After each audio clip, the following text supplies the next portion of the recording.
Pour les deux candidats à l'élection présidentielle, la fin de leur combat se terminera dimanche 24 avril 2022, à l'issue du passage aux urnes des Français. Mais déjà dans la tête d'Emmanuel Macron et de Marine Le Pen, la victoire est peut-être au bout du chemin.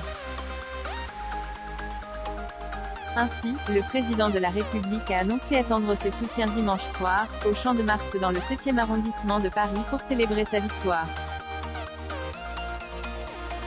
Mais qu'en est-il de la candidate du Rassemblement national? Même si elle n'est pas la grande favorite, la fille de Jean-Marie Le Pen prépare tout de même sa célébration. Et une chose est sûre, Marine Le Pen a vu les choses en grand. En effet, si c'est celle qui remporte l'élection présidentielle 2022, 13 bus régionaux floqués avec le visage de la candidate se rendraient vers le pavillon des Armenonville, dans le bois de Boulogne.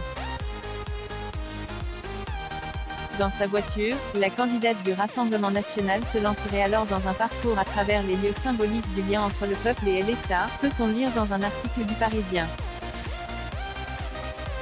Le cortège de Marine Le Pen devrait s'arrêter dans le lieu mystère toujours selon nos confrères. Ce cortège composé de 13 bus et de la voiture de Marine Le Pen devrait s'arrêter dans un lieu mystère.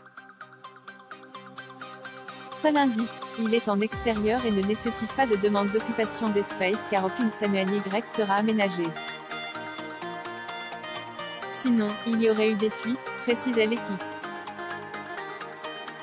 Il aurait été paradoxal de faire une fête très parisienne alors que nous avons mené une campagne axée sur les territoires, a confié un proche de Marine Le Pen aux Parisiens. Des festivités qui sont donc programmées, mais faut-il encore remporter l'élection présidentielle 2022? Réponse dimanche 24 avril vers 20 h.